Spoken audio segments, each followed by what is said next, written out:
the truth.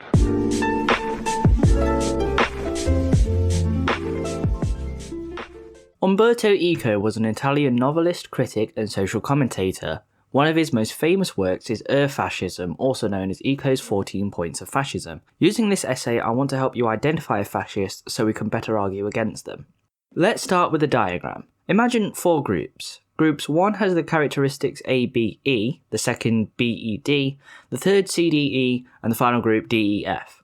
You can see that as the groups go on, they relate to the preceding group. For example, groups 1 and 2 share 2 characteristics, but only 1 with groups 3 and 4. However, Eco uses the Wittgenstein idea of games, and we can see that a family resemblance occurs between all of the groups, meaning that while groups 1 and 4 share little in common, there remains an illusory transitivity between the groups due to this resemblance. So with that groundwork, we can start to explore the shared characteristics between these groups and break them down into 14 points.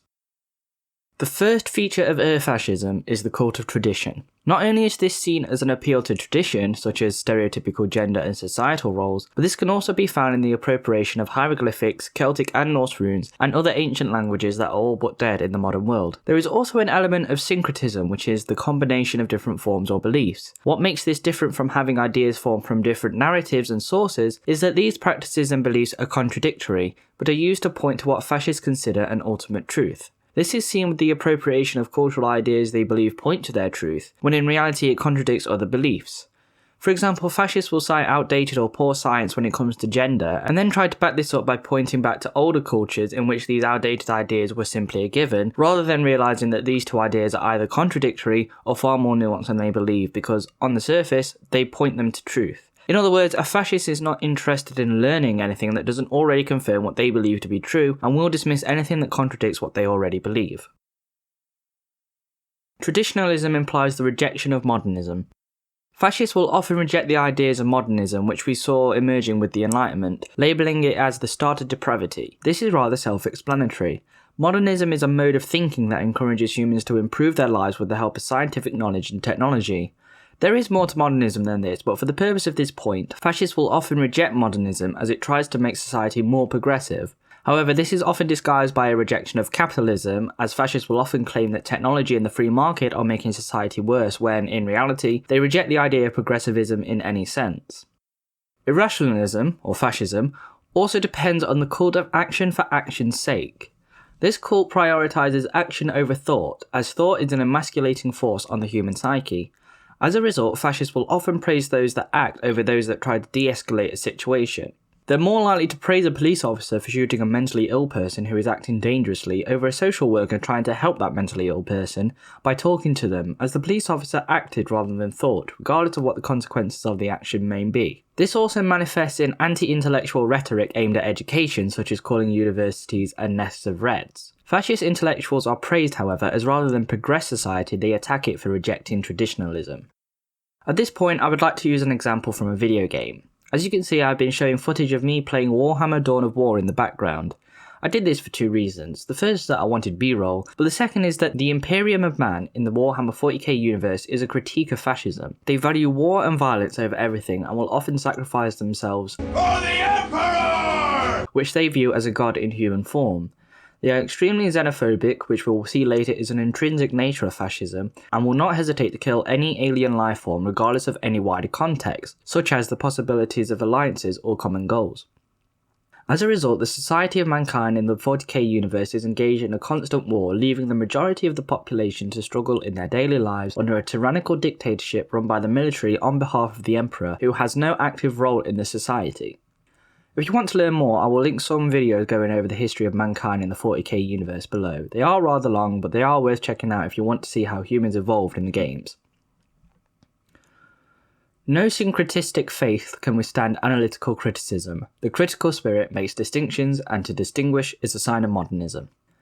Have you ever noticed that fascists don't like it when people analyse their beliefs and ideas?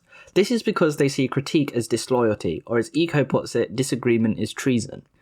In other words, there is an inherent need to follow authority and ideas rigidly, and to not do so is to be disloyal. This is also because fascists secretly know that their ideas aren't well founded, and their arguments are all appeals to emotion, no matter how much they dress it up in facts and logic. Fascism grows up and seeks for consensus by exploiting and exacerbating the natural fear of difference. Eco later claims that fascism is by definition racist, but is also discriminatory against anyone else who is not seen as the ideal. This was the idea behind the Aryan race, and fascists will often try to point to and exacerbate differences between people as a way to, in their eyes, wake people up to the truth that everyone who is not like them is an intruder. For example, fascists will often cite the black crime rate as proof that black people are inherently more dangerous or prone to crime because, on the surface, that's what the data shows. However, as we have seen, they reject critique, so they reject the social explanations for these statistics, such as crime is linked to poverty, and as black people are more likely to live in poverty due to racially biased politics that were enacted in the 20th century and before, this explains the black crime statistic as something that could be helped with better societal and financial reforms aimed at the black community. A fascist will simply cite the number, such as 1350, as this already lines up with the racist beliefs rather than arriving at that conclusion through evidence and reason. Fascism derives from individual or social frustration. As we saw in the previous point, fascists will prey on division and frustration to further their agenda. This is why historical fascism tried to appeal to a frustrated middle class who were burdened by an economic crisis and political humiliation. In other words, fascists aren't concerned with the struggles of a working class whether or not they say they are. They are instead more interested in an economic class that has more to lose in order to prey on their insecurities. People who feel deprived of a clear social identity, fascism says that their only privilege is the most common one, to be born in the same country. This is the genesis of nationalism which we see in every fascistic regime, often making references to a motherland or home that needs to be defended from its enemies. Eco sums this up as an obsession with a plot, or the idea that they need to tell themselves and others a narrative about their home being attacked or under threat. However, it's hard to sell this narrative if there is no actual enemy, which is why there is an appeal to xenophobia. The Jews became an ideal target, however, as they were both inside and outside the country. You can simultaneously claim there are Jews inside your country pulling the strings, and that those outside the country want to move to your country in order to take part in this control. As a result, you have created a perfect solution to this narrative. The followers must feel humiliated by the ostentatious wealth and force of their enemies. Everyone opposed to fascism is simultaneously too strong and too weak. They may be more financially powerful than you, or in the case of the Jews may have an international web in which they help each other or have control over the rest of the world. However, the fascists can easily overpower these enemies through action and unbending morals. We see this narrative shift focus between the two extremes as fascists must convince themselves simultaneously that they are both the most powerful force on the planet and are being attacked by everyone who disagrees with them. For fascism, there is no struggle for life, but rather life is lived for struggle. This is why fascists are often besotted with struggle, as they see it as a universal truth that simply exists and isn't something to be overcome. This is fundamentally why they aren't interested in the working class. If the working class were relieved of their struggle, they would become useless to the fascists. They also use this narrative of struggle with the middle class to move them over to their regime. As Eco writes, pacifism is bad because life is permanent warfare. This, however, brings about an Armageddon complex. In short, a fascist is obsessed with war because their enemies must be defeated so they can control the world. However, if they were to achieve this, there would be no struggle, so they are ultimately uninterested in solving conflict. On the contrary, they would rather the world be in an internal war. Elitism is a typical aspect of any reactionary ideology insofar as it is fundamentally aristocratic, and militaristic elitism cruelly implies contempt for the weak. As we have seen, fascists are obsessed with force, and as a result harbour contempt for who they deem to be weak, which is normally those with less economic and social power. This, however, raises a contradiction that promotes this elitism. Since everyone belongs to the greatest country on earth, they are obliged to join the party which is made up of the best citizens of the best country. However, since the leader knows he took power by force rather than a democratic vote, his force is based on the weakness of the masses.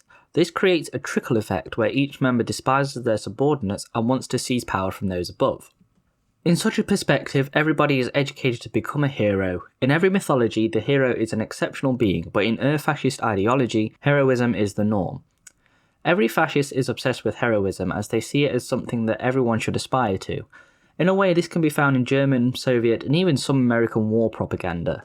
The soldiers were encouraged to do their duty and become a hero by either sacrificing themselves for their country or killing the most enemies to defend their country. Where this differs from simple patriotism, as Eco writes, is that fascists crave heroic death, advertised as the best reward for a heroic life. The fascist hero is impatient to die. In his impatience, he more frequently sends other people to death. For fascists, death is a reward for doing your duty to your country. Since both permanent war and heroism are difficult games to play, the fascist transfers his will to power to sexual matters. This is the origin of machismo, which implies both disdain for women and intolerance and condemnation of non-standard sexual habits, from chastity to homosexuality. Since even sex is a difficult game to play, the fascist hero tends to play with weapons. Doing so becomes an ersatz phallic exercise.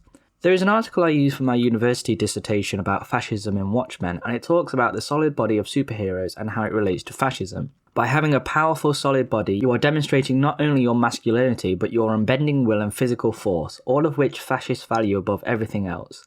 But as Eco explains, the sexual frustration of machismo is translated into physical objects such as guns, swords, and other phallic weapons. This isn't to say that characters like Conan the Barbarian were created by fascists or promote fascist ideology, but it is to say that a fascist would unironically use figures like Conan as their idea of an ideal man. Fascism is based on a selective populism, a qualitative populism, one might say. In a democracy, we have individual rights and opinions, but our political power only impacts from a quantitative point of view. We follow the majority vote, yet we are allowed to disagree. In fascism, there is a people that express a common will, and as a result, disagreements with the will aren't allowed in a fascistic regime. Since the common will isn't a real thing, the leader takes on the role of interpreter, proclaiming what the people's will is to the people. As a result, the people take on a theatrical role. They have no power of delegation and are instead called upon to play the role. This populism manifests itself in disapproval of what fascists might call a rotten parliamentary government. They believe that these governments aren't expressing the common will, hence why they are rotten.